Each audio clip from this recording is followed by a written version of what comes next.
সবাই কি বলবে, হাজবেন্ড কি বলবে, যেহেতু আমি স্টুডেন্টও ছিলাম। তো সেক্ষেত্রে আমার একটু ভয় কাজ করতো যে বিজনেস করলে কি বলবে। এবং বিশেষ করে কাপড় বিক্রি করা, আমাদের সমাজে যেটা বলে কাপড় বিক্রি করে বউ, ফেরিওয়ালা। মানে আপনাকে দিয়ে শুরু করতে চাই, একটু যদি বলেন যে আপনার উদ্যোক্তা হয়ে ওঠার জার্নিটা কিভাবে আপনার এখানে আসা এবং কিভাবে এই পথ চলা, এবং সেখানে এই ফাউন্ডেশন নিজের বলার মতো একটা গল্প আসলে আপনাকে কি দিয়েছে? আচ্ছা, আমি আসলে স্টুডেন্ট লাইফ থেকে আমার কিছু করার শখ ছিল। আমার বাবা আমাকে প্রচুর স্বপ্ন দেখিয়েছে। আমার বাবা টিচার ছিলেন, এখন রিটায়ার করছেন। বাবা সবসময় দেখাতেন যে কিছু একটা করতে হবে, নিজে কিছু একটা করতে হবে। এটা আমার দেশের বাড়ি ঝিনাইদহে, খুবই প্রত্যন্ত অঞ্চলে, একদম কালীগঞ্জ থানার ভিতরে গ্রামে। তো সেইখান থেকে আমার বাবা টিচার ছিল। তো বাবা সবসময় বলতো। তো পড়াশোনার করতে করতে ইন্টারমিডিয়েট পাস করার পরে আমার বিয়ে হয়ে যায়।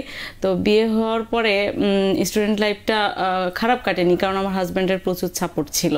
তো ও পড়ালেখাটা চালাই গেছে, কিন্তু ভিতরে ভিতরে আমার টেন্ডেন্সি ছিল কি করা যায়।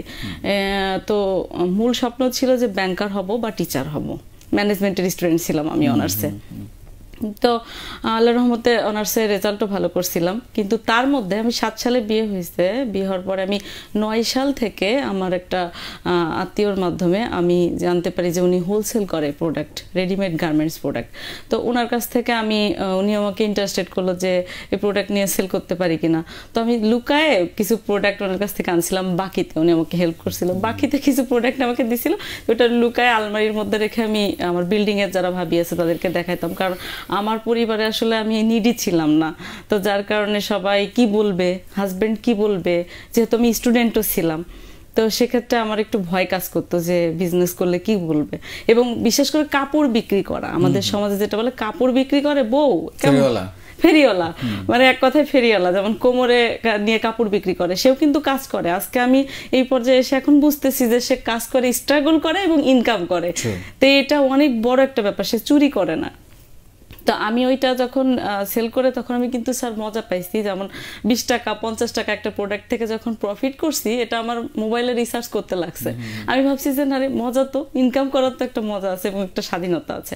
তো তারপরে আমি এটা অল্প অল্প করতে করতে আমার বেবি হলো, ফার্স্ট বেবি 10 সালে।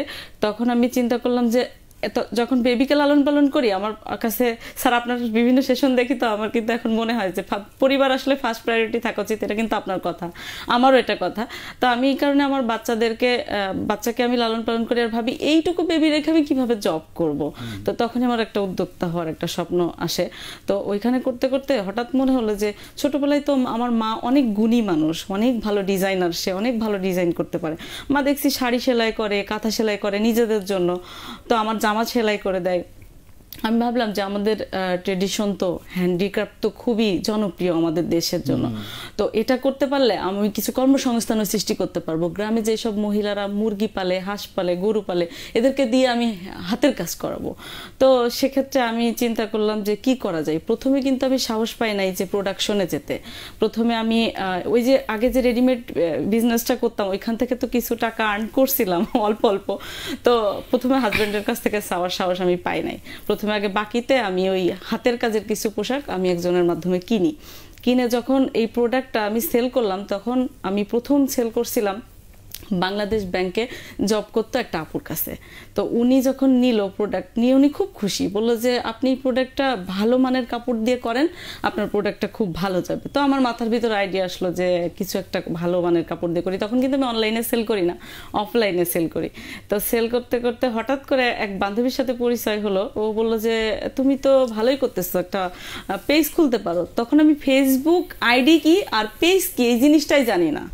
হ্যাঁ, তখন ওই আমাকে একটা পেজ ক্রিয়েট করে দিল। তো আমার ধ্যান জ্ঞান চলে আসলো যে আমি একটু করতে থাকি, দেখি তো ছবি আপলোড করলে নাকি বিক্রি হয়।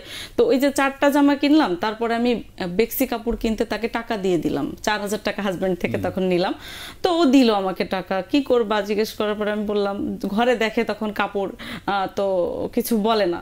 আমি ওইটা ওই কাপড়টা যখন প্রোডাকশনে দিলাম বেক্সি কাপড়ে, তখন প্রোডাক্ট উঠে আসার পর আমি ছবি তুলে আপলোড করলাম। স্যার, ছবি তুলে আপলোড করার সাথে সাথে আমার সাথে সাথে মানে রাত্রেই আমি 2-3টা প্রোডাক্টের অর্ডার পেয়ে গেলাম।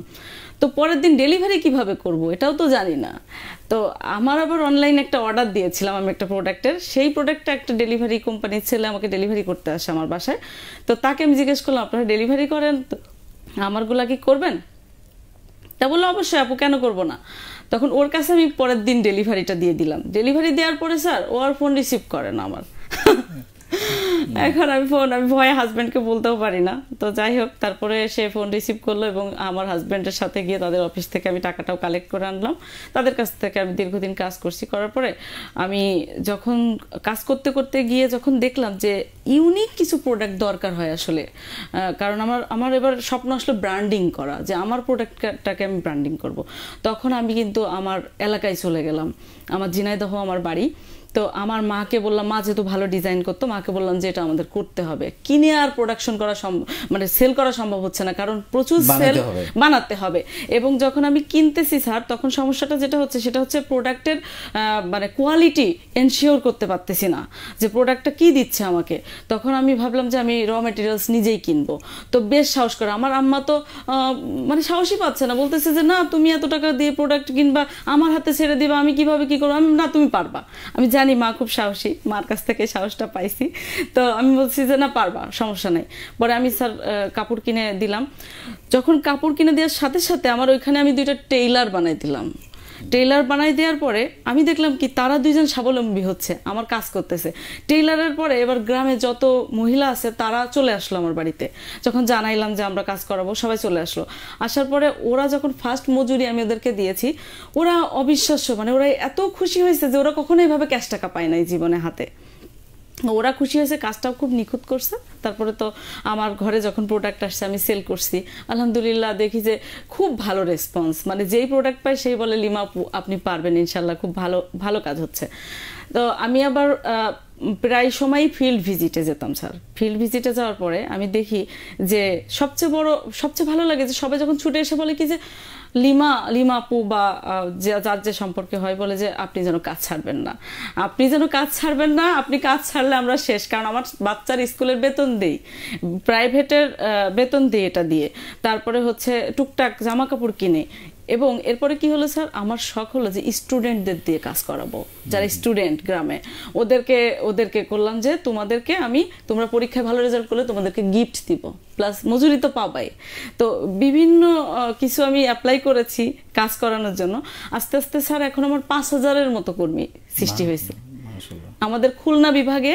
বিভিন্ন ডিস্ট্রিক্টে আমার প্রায় 5000 কর্মী আছে আমার ফিল্ডে। এবং আমার একটা কারখানা আছে আমার গ্রামের বাড়িতে, ওইখানে সাপ দিয়ে, কাপড়ের উপরে সাপ দিয়ে সুতা ম্যাচিং করে সব রেডি করে আমার আম্মা দিয়ে দেয়। আমরা ভিডিও কলে এখন কনফারেন্স করে মা আর আমি 2জন মিলে কাজ করি।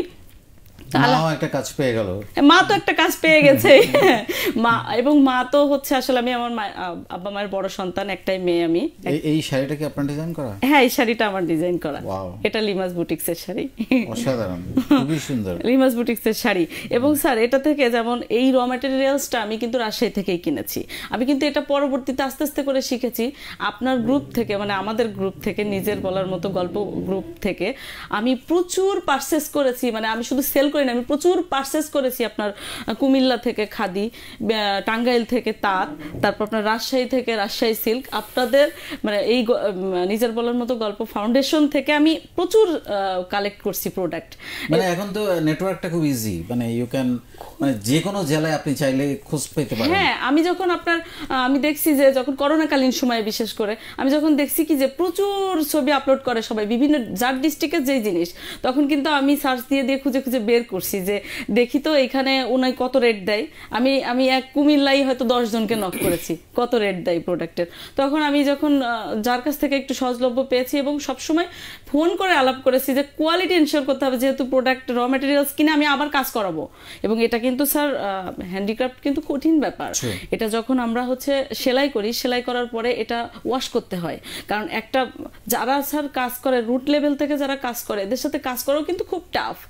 এরা খুব কষ্ট করে, এদের ঘর বাড়িতে দেখা যায় একটা রাখার জায়গা নেই কাপড়টা। হ্যাঁ, তো একটা দাগ ফেলে দিলে আমার কাপড়টা কিন্তু শেষ, একদম শেষ। তো আমার প্রায় 37 জনের মতো ইনচার্জ আছে এখন, যারা এগুলো কাপড়গুলো দেখাশোনা করে তুলে দেয় আমার আম্মা ছাড়াও। তো এরা তো উঠাই দেয়, তো ওই কাপড়গুলো তখন আমার ওয়াশ আয়রন করার পরে মার দেওয়ার পরে যদি আপনার সুতা থেকে এক কষ রং ওঠে তাহলে কিন্তু কাপড় একদমই শেষ। তো সেটা নিয়ে তো আমি আর সেল করতে পারি না। তো এরকম কিন্তু অনেকে অনেক ক্ষতিও করে। তো তারপরেও আমি সম্পূর্ণ মজুরি দিয়ে প্রোডাক্টটা নিয়ে নেই। ও কিন্তু ইচ্ছাকৃতভাবে করে নাই, এটা ওর রুটি রিজিক, ও জানে যে খুব মানে সাবধানে করছিল, বাট একটা হয়তোবা। আমরা শুনবো আপনার আরো গল্প শুনবো। এই ফাউন্ডেশনে এসে আপনি আরো কি কি জানলেন, শিখলেন, নেটওয়ার্ক বাড়ালেন। অলরেডি আপনি বলেছেন যে আপনি এখন প্রোডাক্ট সোর্সিং এ এই নেটওয়ার্ক আপনাকে ব্যাপকভাবে সহায়তা করছে।